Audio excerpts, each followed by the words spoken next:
Hello, everyone, and welcome to this week's exciting episode of the Have a Drink podcast. I'm your co-host, Matt Vera, along with me, my co-host, Joseph Figueroa. And on today's special episode, we have with us the actor from New York City, the best actor, Mark Yowakim. Mark Yowakim, how are you doing today? I'm doing pretty good, but I gotta be honest, dude. I'm kind of thirsty. Oh, well, what's the solution? I guess we have to have a drink. Let's have a drink. Let's have a drink. All right, what are we drinking today? Today we are drinking. Today we are drinking Welch's Family Farmer Owned Sparkling Non-Alcoholic White Grape Juice Cocktail from Concentrate. From Concentrate. Yes. I have no idea how to open This is what you give your children for Thanksgiving. Yeah, Joe, you talk to Mark while I try to open this. How's it going, Joe? What's going on, Mark? So Mark had a crazy trip down here. Tell us a little bit about that trip. I heard you take the bus down and Oh yeah. Someone got stuck in the tunnel for a bit, or just before.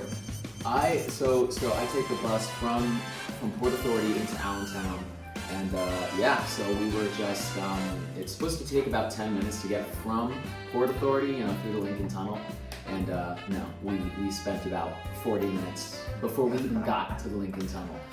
So yeah, that's how that got down. What a trip. How long have you been living in New York? I've been living in New York since beginning of October. Okay. And it is now, what is February now, right? Yes. I don't even know last time. And what are you currently doing? I am currently working on Money Heist, The Experience. It's basically a show that is based off of the world of Money Heist, the Netflix TV show, and it basically aligns fully with the show. But it's set to be unique to New York City. That's actually awesome. Yeah. I never actually watched the show simply for the fact that I can't really pay attention to subtitles and watch TV shows at the same time. But I'm working on it. You definitely, here's the thing. The moment that you just get over being the initial thing of reading the subtitles while also trying to look at their faces, after you warm up to it, you're so in. The TV show itself is fire. Is it not American? No, it was shot in Spain. Oh, wow. Yeah. I'm pretty sure the first 2 seasons they had done that show on their own, and then they got picked up by Netflix, and then Netflix was like, hey, people love this show, and they were people at soccer games and stuff like that, wearing the masks and whatnot, and so they were like, yeah, there's so much hype around this show, please make more. And they were like, okay, and they made another 3rd, 4th, and 5th season, and what's phenomenal is that they had no idea where they were going with it, and they just kind of happened to write it along the way, and it turned out to be really beautiful. I think it's one of the most compelling shows I've seen that has 5 seasons. Because sometimes you watch a show and you stick with it throughout, and you're just yeah, it was really good. Season 1 and 2, 3 was kind of fine, 4 was bad. I think it is one of the first big foreign TV shows on Netflix. It really blew up to an extravagant level. People are wearing the masks and the costumes for Halloween. Yeah. You see it at sporting events. It's just become a known show across the entire world. That's before what we know as Squid Game. Yeah, no, that's what I was going to say. First. I think it's beautiful that television, at least modern TV, you can watch and play subtitles, because if this was 20 years ago, that option was very limited to watch a programming with subtitles in at least the English language, and that would limit us from what we would be able to view and enjoy it. Yeah, just like our movies now, Parasite won all these Oscars. They killed it. And it's great. It's good that we're getting all these different cultures finally into America, and not just America. It's great that America is killing it in the box offices and is known for it, but it's awesome that we are getting to see other countries, starting to put some more attention into their productions. Most definitely. Okay, let's toast. Toast. Let's have a drink. Cheers to friendship. Cheers to good conversations. Vibes. Oh, this is garbage. I was gonna try to be like really like eloquent about it, be like, Matt, it's expired in July 10, No way. 2020. No way. Are you actually? Wait. I don't know. It was in the. Why does it fridge. taste so bad? wow. It's very very. No, it's still Very good. great. Very gravy. 2023. From concentrate. From concentrate. Matt's sitting here like, we actually allow this to ferment for many years. It makes it more expensive. Yeah, it's like wine. I actually wasn't expecting to be able to waft the scent as I did this. Like, I was just being pretentious, but it actually worked. If you let this ferment long enough, you think it would turn into Yes, wine? it would become alcoholic. I guarantee you, the sugar would ferment and it would become That's a alcoholic. good point. There you go. Let's Yeah. buy a bunch of these bottles for the cheap, because they're probably like $3 and make super cheap. You could do that with apple cider. Really? Yeah, if you let it go like 2 years past its expiration date, it'll become a hard alcohol. I didn't know that. Yeah. I would love to make my own beer or wine one day. It'd be pretty cool. Like a vineyard is just something I feel I need in my life. Like, let me move to Italy and start a vineyard. But isn't it also like, when it comes to fermentation, like there's ethanol, and then there's also the creation of methanol, Yes. which can make you go blind. There's a lot of yeah, that's why there are regulations behind creating this. Oh boy. So today's game, we are following. We're doing bringing a game back from popular demand, and by popular demand I mean I just wanted to play it today. It's called Rhyming Time. Ba-ba-ba-ba. We're gonna say a word. One of us will say it. We're gonna rhyme around in a circle and a triangle, and whoever fucks up the word has to drink. I'm gonna get faded off of this sparkling, non-alcoholic white grape. As he falls asleep over here. All right, so Joe, how about you create the first word that we have to rhyme with? Wine. Time. Rhyme. Lines. Slime. Crimes. I have to Drink. Wow. Nice. I could have went on for a I little. guess we should have clarified rules beforehand. And so like slant rhymes are acceptable. Like they're totally. It's an accent. I accept it. All right, That's fine. most of Eminem's raps. All right, someone needs to explain to me a slant rhyme, and I know that sounds very ignorant, but Me channeling all my raps. Explain a slant rhyme? yeah, what is a slant rhyme? Oh, it's just like It's not exactly ending the same way, but it sounds like it's like shine yeah. and time. Oh, I got They're you. not. It's not a true Yeah. rhyme, But it's close. you know. But it's like it's close. In your head, your brain's like, I can see it. Yeah. I got you. It's like, yeah, I got you. Let's go with.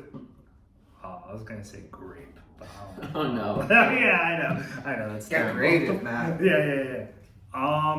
Let's go with water. Otter. Potter. Daughter. Starter. Flaunter. Flaunter? I don't know. How many things Flaunter. can you go with water? I was gonna say slaughter.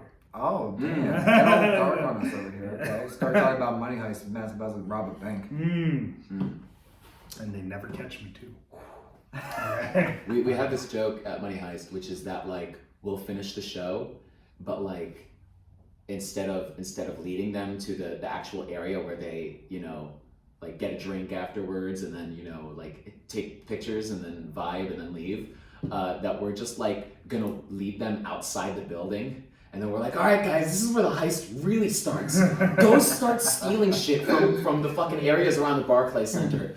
Give them all bags. Yeah. Go. Bags and masks and just go. That'd be awesome. Oh, yeah. All right, Mark, give us a word. Brick. Tick. Slick. Stick. Pick. Trick. Chick. I'm so bad at this. Whoa! So Joey.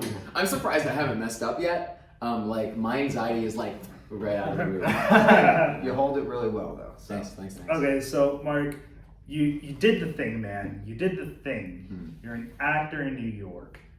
You've how long have you been passionate about acting, I should say? When did it start? Oh boy. I don't really know. Maybe at some point, definitely in high school. Around my junior or senior year, I was like, I really like this. I think I want to take this seriously. And up until that point, I was going to be an engineer, because that's kind of, I'm Syrian, and that's the Arab thing to do. You know, you either do like law or engineering or medical, you know, those vibes. And I was like, no, I don't really even know what like an engineer is. Is that like a guy on a train or something? Like, for the longest time I was like, I don't know, I know I do something with math, but by the time I got to high school, I was garbage at math. And so I was like, yeah, no, I think I'm gonna go with acting. And then I went to college for acting, and now I live in New York. So, like, I kind of feel that, like, my parents were the same way with you have to be a STEM major. Oh, yeah. You know, because it guarantees that you'll have a job, you'll have something that, like, safe and whatnot. So I'm sure you had this kind of, like, inner battle, like, inside your head, too, because it is kind of, you're betting on yourself. You know, it's a risk. Yeah. You know, how did you, like, combat with that and stuff like that? I don't know. I think I sometimes just don't think about things too much. Because when I was like, all right, I guess I'm a senior in high school, I've got to like pick a career to study in college or something. I was like, I don't know, I like acting. I'll do that. which I would really advise to not do that. Like, don't just. I don't know, but like other advice that other people have said, like, remember I was in a talkback for a show, I don't know, my like freshman or sophomore year of college, and somebody had asked a question about like what is it like, you know, studying acting, like trying to like pursue this career. And one of my buddies in the cast had answered. He was like, well, you know, if you really like acting and you really like something like accounting, go be an accountant. Like, go do that. If you're thinking like, okay, I really like acting and there's really nothing else that I kind of want to do, then okay, go for acting. Because like other things, they'll definitely give you more security. And unless you're like an actor who's like, yeah, I made it big time, I'm like, you know, series regular on a show on Netflix, HBO, something like that, you know, you're likely going to be kind of going gig to gig, probably like facing failures and you know, along with your successes and whatnot. And for a lot of people, it can be really daunting. I just happened to get really lucky. It was I had only been in New York for about a month, and I had booked Money Heist, and I was like, all right, okay, cool. I'm gonna go do this gig, and it's been a wonderful experience so far. So I know you said that you were, you know, have been lucky, you know, moving to New York really soon and getting your first gig.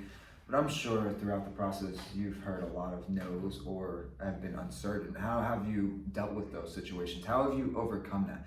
Have you been driven by your why? Like, why am I doing this? And you have a motivation, or is there something deeper? Like, what has gotten you to this point? I think some of it has been leading with gratitude.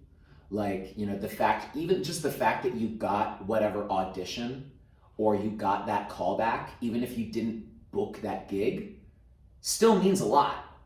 Because it's like, all right, like, yeah, I'm coming in to do this audition for, you know, this theater or, you know, whatever production company is doing this gig. At least I got my face in front of them. So like thinking of it as opposed to like, oh dang, like I didn't get that, like leading with gratitude and like a sense of abundance, like an abundance mentality, you know, that it's like, okay, cool, like I came in and for about 5 minutes I got to show these people what I do. And so like that's always one way that has been wonderful. And in terms of like my why, I'm kind of always changing what my why is as to why I continue doing this art form. Some of it is that it's just a completely beautiful art form in which you kind of get to experience like on a fully visceral level and share with other people the human experience. Like you can be on stage and like really have a conversation with somebody and really have a beautiful time with them and just genuinely laugh with them. And then you can also be on stage with somebody and have just an absolutely gut-wrenching, heartbreaking moment and sob your eyes out, or even in the truth of that moment, like really try to fight back those tears. And it's just the beauty of it. I love it. That was so well said. I've always noticed with any TV show or movie or play that I've ever seen, sometimes you see the actors portray emotions so well that it sometimes even feels or seems unhumanly possible. Like there's a lot of times as humans we've noticed, like when you go on your normal day-to-day life, we have a lot of hard times expressing our feelings or emotions, and then you see it on TV and you're like, wow, that's actually like how I felt, and you get emotionally attached to it. Like, wow, I wonder if this happened this way, would I have felt this way? And it's something you really put yourself into, and I think that's what is a beauty of acting, is that you get to connect with people and get people to connect with you, I guess, vicariously. In a way, like it's really beautiful. And I hope eventually one day, and I'm sure you get to meet a lot of fans, but all those fans that you touched, like I'm sure that's a beautiful moment too. Dude, if I was a betting man, Mark's my guy, man. Mark's friend, bro. Him and I go back years, man. We do. And every time, dude, I told you from like the first week, man. Like, you got it, man. You're gonna do it. You've always been incredibly supportive of me. Like I even when I have like shit confidence, and I've been there. If I was a betting man, we just cut. We had a battery function. Yeah. But no, Mark is extremely passionate about acting, and you can tell it. And I've seen a couple of his performances, and we met through high school, which is, it's kind of funny because we just had Joe Michael and Andrew Stewart come on the episode, and I know you went to high school with them, and we just had a sincere conversation about the one director who recently passed away. Yes. How well did you know her? Let's see. I worked with her on two productions. Andrea Forrest. Yeah. So I worked with her on two productions that we did at school. And I mean, like, you know, when you're a musical kid, you kind of just live in the theater because, I don't know, I mean, pretty much you do your school day and then you go and hang out with all these people for hours and hours on end, you know, as is just the nature of it. And so, yeah, it was really shocking.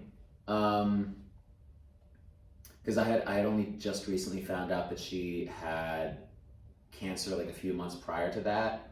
And then, you know, I woke up one day and like 10:30 or something, I checked my phone and it was like, oh, okay. And I don't really like say anything to anybody about it or like make any posts on Instagram or whatnot, because I just the way that I grieve and my views around death, I was like, you know, I'm just a very private person, so I was like, I'm just gonna like sit with this and think about it and ruminate on it and see like what ways I can kind of honor her memory and honor her contribution to all of us kids from Deeruf, you know, because she did so much for us. She did so much for us. And it's like, yeah. And so every once in a while, like I have these moments of clarity, you know, like when you're, like I've had these moments of like, you know, when you move into college for the first time, you're like, oh my gosh, I'm in college. Or like, you know, I moved to New York. And I'm like, okay, I live in New York now. You know, it was like, I was at work at Money Heist and I was like, I'm a New York actor. Like I live here and I do this. And it's because of the influence that she had on me and the rest of my peers. And like so many of us who were a part of the Deeruf Theater Company, especially during the years that I was there, because I remember, well, at least because I'm connected to those people very well. A lot of us continued to do performing arts, whether it was like acting, dancing, singing, or if they're pursuing like other aspects of art. Like she definitely had a big hand in all of that. Yeah. I personally never got the chance to meet her, but with our conversation with Joe Michael and Andrew, her work ethic seemed very admirable. Oh my gosh. I heard like she would push you, but it's because she saw potential in you, and I'm sure you could vouch for that and agree. Oh yeah. So that being said, do you think that influence still carries with you to this day in how you perceive a role?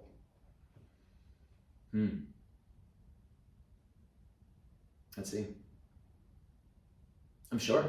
Do you feel like you're a little hard on yourself sometimes when it comes to portraying a role? Oh yeah. I think that's also like, there is that from her, and I also think that that's just like an artist thing in general, which is that, you know, if you're not really gonna give the art 100%, then it's not really art.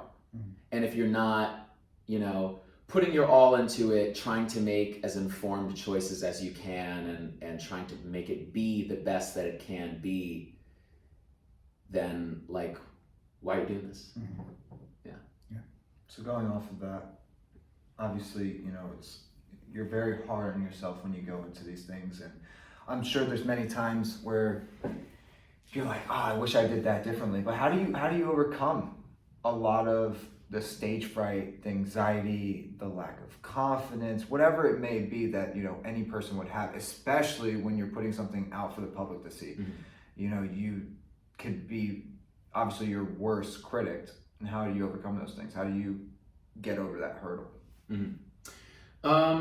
One thing is just doing it, like literally just go out and do it. Because the moment you're standing backstage and you're like, oh my gosh, there's people out there. Like this past summer, I was playing Barone in Love's Labor's Lost at Pennsylvania Shakespeare Festival, and we had a live audience in the inside of the theater, which like, it's been so long since we performed in front of a live audience inside of a building. And I was like, I am shaking in my boots right now. And it's just like, all right, but the moment I walk out on stage and I just open my mouth, all the work that I've already done is just gonna start pouring out of me. You know, and just trusting yourself, having like, giving yourself some grace, and knowing that like, okay, yeah, like you're gonna mess up a couple times. Like, and I'm on opening nights, I get so nervous. Like I never want people to come see me on an opening night, because I'm like, dude, I'm gonna mess up like just a couple times, whether you notice it or not. Like I'm gonna mess up a couple times, and it's just like, cool. I just mixed these two words up, and I'm just gonna keep moving forward because I have the rest of this show to do, and just like, give yourself some grace. Yeah. You overcome a lot of the struggles with obviously being well prepared. Oh yeah. Preparation is the overcoming of anxiety. Yeah, the preparation is the key. I got it. Because if you're not comfortable with, well, let's see. Let me actually rephrase that. You will grow more comfortable the more that you have done the actions that you are pursuing on stage. So the more that you just feel prepared, you're like, okay, well, at least I know my lines. And if it's like, okay, well, I have my lines down, all I gotta do is just come out and speak, and just like look at my scene partner, and then just kind of let that flow. Would it be in living response to the other person that you're with, and whatever emotions you happen to have are what's honest and will just come out of you. So we're talking about your performances. That being said, do you have any particular role that stands out as like you, like maybe not your favorite, but some roles you've really enjoyed portraying? Let's see. This is gonna sound so funny. Is it Jesus? No, it's not. We're gonna cut that out of the show, and that was never mentioned. This past summer, I had the honor of portraying Templeton the Rat in Charlotte's Web at Pennsylvania Shakespeare Festival. That sounds nice. It was, because like, you know, it's Templeton. Yeah. You know, I'm just the rat guy, and I come out and I'm like, I'm here for cheese and stuff, like, you know, just being a rat guy. And it was like, just waking up. Like sometimes it sucks when you're like, oh, I gotta wake up to do this like show for kids at 10, And then like by the time you get dressed up and you're sitting backstage, you're like, I hear all those kids and they sound so excited. And then you get out on stage and you're like looking out at them and you're like, this is it. Like I get to share the magic of theater with all these kiddos who some of them might be experiencing theater for the first time. Yeah. And it's like beautiful. And I just got to go out there and I was in a cast with a bunch of friends and it was like cool. I just get to play. So that's awesome. You did a rat character. And that's his favorite character. My favorite character has been Rat Guy. Yeah. But you know, it is a very disappointing thing that I do not remember the terms for this because I do go to acting classes. I paid for John Casablancas, which I think is one of probably the biggest schemes ever. Paid $2,500 for 3 years, shuts down because of COVID, doesn't allow us to go to classes, won't give me my money back. Tells me that I gotta wait until we open back up, but is only doing online classes. So do your thing. Hey, buddy.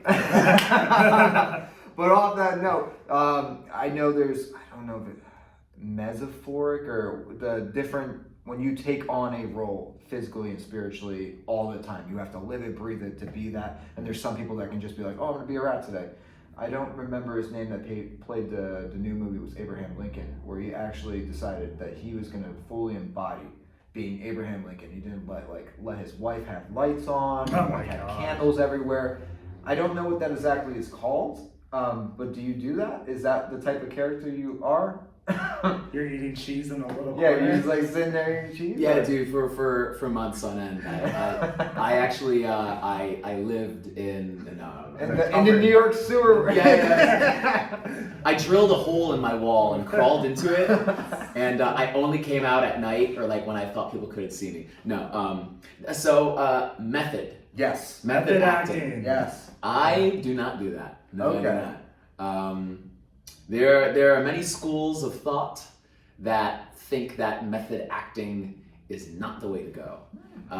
In like there's certain things that's like it's like, all right, I'm playing a character that's like on a bus. Like maybe we're doing a stage play and we're like pantomiming, like, you know, like, oh yeah, like how are you today? Like talking on the bus. But it's like, I've never ridden a bus before. Well, maybe you should go ride the bus. Experience what being on the bus is like, take in all those stimuli, and then like, okay, now I have an informed idea of what my environment looks like when I do this play, because now I know what the bus is like. But you know, and there are many actors, like really big name actors, who get like praised for doing things like that. Jared Leto, the Joker. Yeah. And some of the things that they do are not safe and not healthy to do to other people, and that kind of goes a little bit over the line and should really not happen. But you know, in the preparation that you do for a role, you know, your research is good so long as you're being safe about it. And healthy to yourself. For Templeton, I was just like, oh, what do rats do? Oh, they kind of do this thing with their hands. I'll probably hold my hands like this. I feel more rat-like when I do this. And just like exploring things in rehearsals where it's like I just kind of ran like a person. Would Templeton run like a person, or would he kind of like scurry his feet a little bit? And it's just kind of exploring, like for me, that's what it was. It was just like I kind of explored things and like also talking to other people in the room, like, hey, director guy, like, does that make sense? Did what I did make sense? Or like, do you have ideas? Or like asking your close friends, like, did that look kind of dumb? Or, you know, yeah. Definitely have to be open to all different things when you do a unique role like that. Mm-hmm. Yeah. So you have, all right, so you have plays, you have musicals, you know, we've messed around in the past with film. Yes. All right, if you had to choose between all these platforms and stuff like that, which one would you choose? Sheesh. I gotta choose? Yeah. All right, to clarify, I want it all. I want to do everything. Ambition. That's I want to do has everything. be that way. Because with plays, you have the beauty of being able to do that show a whole bunch of times, and it can be different, and it should be different, at least slightly, every time that you do it. You know, where like this scene is slightly more heartbreaking today, or like at least in this scene I'm trying to like cheer you up a little bit and it's like not working, but you know, there's the beauty of it being immediate and ephemeral. Like it's there and it happens and you get to do it and get to live that out. But like film, you're there and you're like, I gotta get this perfect this one time, because you might do it a number of ways on camera and then the guy's like, all right, editor guy says take 3 is the best. And that's the one where you do that thing. You kind of have to tone it back a little bit on film. It depends. But it depends. yeah. Well, we've depends had on your this framing and before. whatnot. Because like if the camera's like right here and you go, Yeah. they're gonna be It's like, over. why did this guy just make this big ass face? Like, did you think I wasn't gonna see you? But like, you know, if you're in a close up and you just like move your eyebrows like the tiniest bit, on camera it's like, oh, that news just struck that guy to the soul. But to properly answer your question, I would really like to get into doing TV and film work. I just think it would be lovely. I would really like to do it, and I'd like to make that check. You want to talk about some projects you've done on film? Let's see. What can I talk about that is relevant? Poor wording. Sorry. We'll just cut that. We'll just cut that part. Let's see.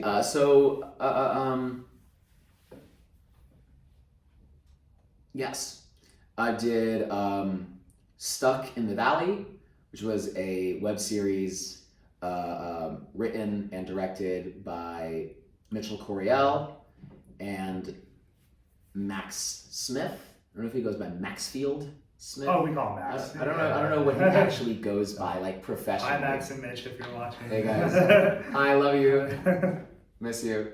And it was a wonderful time. We shot that about a year ago, and we're just waiting for all the post-production stuff to get done. And it's 6 episodes. Each episode is about 15 minutes. Mm-hmm. So yeah, we've pretty much got like an hour 30 worth of film. Yep. Yeah. Yep. And from the assemblies that I've been sent, it looks really wonderful. I can't share any of it, of course, because Max would kill me. But it was really wonderful experience. It was probably like one of the largest film projects that I've worked on.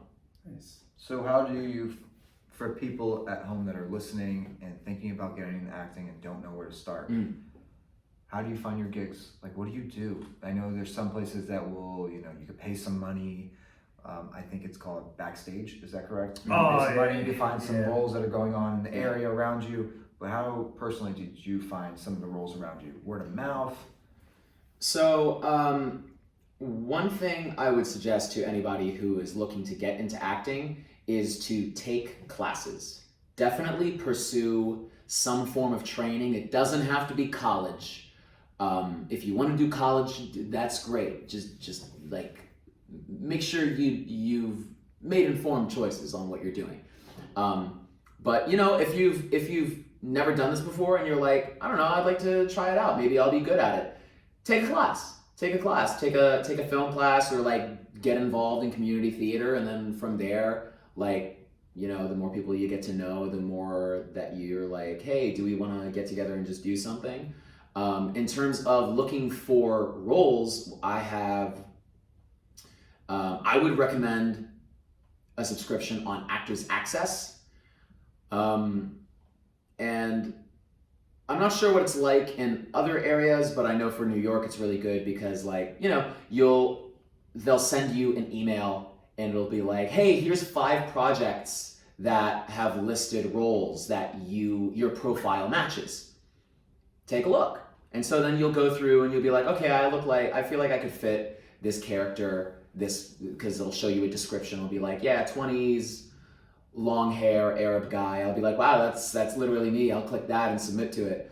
And if you get lucky and they hit you up and they're like, hey, send us an audition tape, then you send them. And then if they're like, hey, come in person, you come in person, do your audition, and then, if you book it, you book it. And if you don't, then, whatever. Things aren't like they seem to be. Maybe it was back in the day, pre-COVID, where you would show up and you would just go to an audition and just try out? Is it more now you submit for things and hopefully you get a call to try out in person? Yeah. It seems probably a lot better than that, and then 1,000 people showing up. Precisely. Waiting all day. Because before, and I've gone to a couple like open calls while I was in college, and my school, they strongly suggested, they were like, yeah, like while you're still in college, go to New York for a day and try to do some like, just pop into Ripley Greer, see if you can do an audition or something. Like, what are they auditioning today? And yeah, sometimes like there was a time I got into the city and got to the place they were auditioning at 10. And I did not get to go into the room and do my audition until 5 p.m. And I'm lucky that I had like EMC points. I'm an equity membership candidate. That means I'm eligible to join the union. Now almost anybody is eligible to join the union, so long as you've been paid to act. I don't know all this stuff around that, but research. Look it up. But at that time, at least I was EMC because I had internships at Pennsylvania Shakespeare. So if I wasn't EMC and I was just straight non-union, I wouldn't have even gotten to go into that audition. And it was really cool because I got called back. But yeah. That's awesome. So the union is like the SAG, right? Is that what it used to be called? For theater, it's Actors Equity. Okay. Actors Equity Association, AEA. Mm-hmm. And for film, television, SAG-AFTRA, Screen Actors Guild, and then AFTRA, American Federation of Radio and Television Artists. That's pretty good. So I hope I didn't get that wrong. So there's a lot of distinctions in the field. That's pretty cool. One thing I love about the acting world too is that there's so many, like, I guess you could do like quote unquote typecasting, but the beautiful thing about the acting world is like there's always going to be creative works that can fit any person, you know? There's never not going to be a story that involves an Arab, an Hispanic, a Joey. You know? Like kangaroo now? What is this? But you know what I mean? Like there's always going to be stories out there. People are always going to want to watch content. I felt for the longest time, I knew at least growing up when I was trying to get into acting was who's going to cast you? You know, what shows are there right now using people like you? You know, but then like as I grow up and stuff, there's thousands of movies, TV shows where they have people from everywhere playing certain things. Right, precisely. It's crazy. It wasn't like that, just 30 years ago. Yeah. Yeah. Oh boy. We've really come a long way. It's so nice to have. I think people like the variety. People like the variety. I mean, I'd rather someone that knows that culture, looks like that culture, be that culture, play that role rather than a person that looks like me play something that is completely not supposed to be for them. To the role. It's also just like more informed of an experience, where like I watch a show like Rami on Hulu, and I'm like, in the first episode they used just a song an Arabic song that I love listening to, and I was like, and like I was watching it at a friend's house, and like nobody else had this same emotional experience that I was having to hearing this song come through my TV on a TV show I was watching, and it's like, damn, it was beautiful. Yeah. It's something you can not only you, but you took that I probably would never have taken. So there's obviously no. And you're not the only one though, because I'm sure there's other people like within your culture that's like, that's awesome because that's something I grew up loving, and now I get to see it on a big screen on like a national platform. That's beautiful. That's how I felt about the Super Bowl halftime show this year, seeing all those throwbacks and stuff. Those were songs I grew up listening to. Wild. So to like see it on the TV and stuff, and people won't talk shit like rap and whatnot, and like 50 cents. it was a connection with me. I was like, holy shit! I loved all these guys like growing up, and to see them like that, it was awesome. It was nice to see how far they've all come. Yeah. Like, 50 Cent looks great, even though he got a lot of hate, but he is way more mature. He's a different breed. Eminem looks great. All have just matured in such a great way. And we're back. 50 Cent. 50. Why were they hating on 50 Cent? That's what we gotta know. Why were they hating on 50? So people were really hating on 50 Cent for a couple of reasons. One was because he talked a lot of trash when he was younger. And two, because he gained a lot of weight, which is why they're talking trash on him now. So you saw probably the memes of 50 Cent is now like a half dollar. He's a whole silver dollar. Yeah.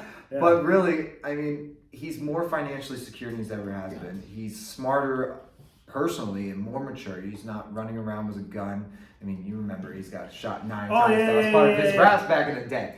But now you see like owner or co-owner of Vitamin Water sold it for billions of dollars. Like he is smart businessman. He's a smart businessman. Way better just maturity wise and financially than he ever was. So if it took him to gain all that weight to be that, so be it. Like we have a better 50 Cent than we did. And it's nice because when they were making their music and stuff like that, rap wasn't necessarily the most overblown thing. Like not like a lot of people were listening to it. So I'm sure what they were going through at the time when they were dropping those hits and stuff, before that they were probably like, is this even gonna blow up? Are people gonna listen to this? Do people want to hear me really like rap? Because it's not really like, you know, the most like cleanest thing to do. And here they are decades later on like a big stage that is a Super Bowl. They talked a lot of shit on rap back in the day. Yeah, that's what you did. You talked about where you came from, your community, and you talked trash.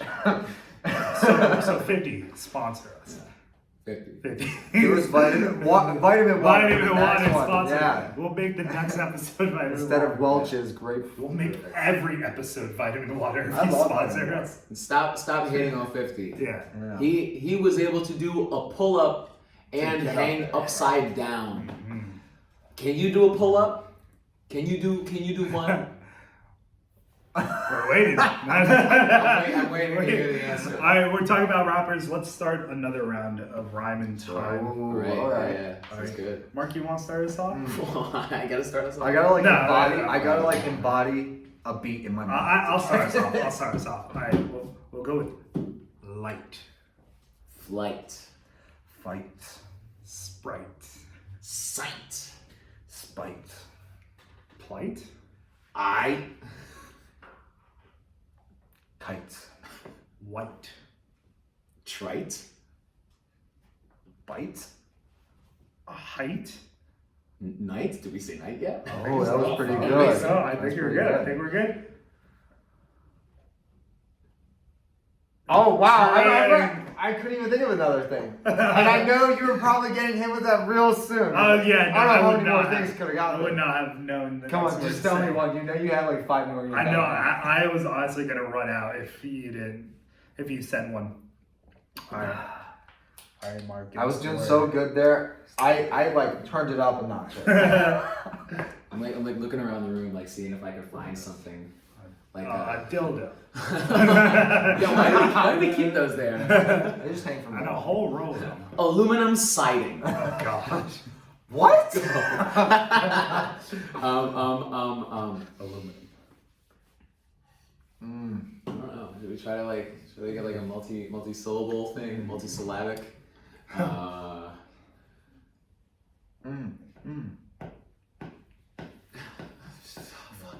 don't know. You're in the hot seat now. I am in the hot seat. I'm so bad at Joe, coming you up got a with word?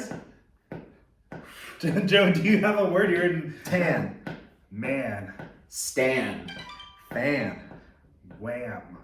Bam. Pan. Clam. Fuck no!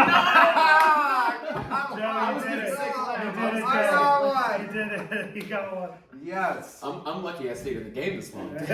I feel I should have said damn. accomplished. Oh, I should have said damn. You have to take a lot of fails to learn from your mistakes. If you're listening right I now, came take back a better. drink. All right, Mark, it's back to you, buddy. Let's see. Pour. Floor. 4. Store. Door. Snore. More. Core. Tour. Chore. Lore. Pour? A different kind of pour? Yeah, like the one that you were doing? I'm out again. I'm out. I'm fucking out. Aha! Sore. Dude, it's Good this. for It's, two. damn it! It's this Welch's Family Farmer owned sparkling non-alcoholic weight-reduced hammered cocktail from concentrate. Mark, you're drunk, It's just so concentrated. He's hammered. He's He's drunk. hammered. When you don't want to have an alcoholic podcast, so you take the non-alcoholic and pour all alcohol into it. He just doesn't know it yet. Yeah. So we're gonna get ready to wrap things up. Mark, the last question I like to ask all my guests is, if you could go back to yourself 10 years from now and give yourself some advice going into where you are now and stuff like that, what would you tell yourself? Be confident. Very simply, be confident. Because, like, you know, you think about, I don't know, any opportunity that you didn't take, whether it was like a big thing or like a little thing, like as simple as like, I just want to go in the center of the dance floor and just dance. Just do it. It doesn't matter. Nobody's gonna look at you sideways. And if they do, fuck them. Yeah, fuck you. I really like that. That's So I guess we love all our fans. Yes. Come on. We love you. A lot of building that we are trying to accomplish here. Just like look at our fans. Stop watching this show. Stop watching. Let's just stop right now. Oh my gosh. The microphone, it's fake. Whoa, whoa, whoa. Whoa! You let that back! Alright, listen, we can't hear this. Oh my gosh, cut the whole show. This whole episode, I was never on the show. Well, Mark, thank you so much for coming on. You can tell people where they can find you at. You can find me on Instagram at Mark Yowakim. Are you gonna put a thing in the bottom? Yeah, All right, right there. Go on one of wherever they put it. Yep. And also my website. It's there. Right there. It's right there. Joe? For Have a Drink, hit the like, hit the subscribe. If you're watching on Spotify, hit us up and DM us and let us know what you like about the show, what Where you can want to they find see. You can find me personally at Joseph X Figueroa on Instagram, Facebook, similar thing, but Yeah, Joseph Figueroa. And of course, you can find me on Instagram at matt.j.vera. Yeah. you can find us also on Have a Drink on Spotify, YouTube, and we'll soon be on Apple Music. Yes, sir. All right. Well, this has been Have a Drink. Chuck. Chug! I got you. Go! Behind the scenes. He's crazy. He's getting drunk. Oh, he said it was a lot too. He's an animal! That almost came out my nose.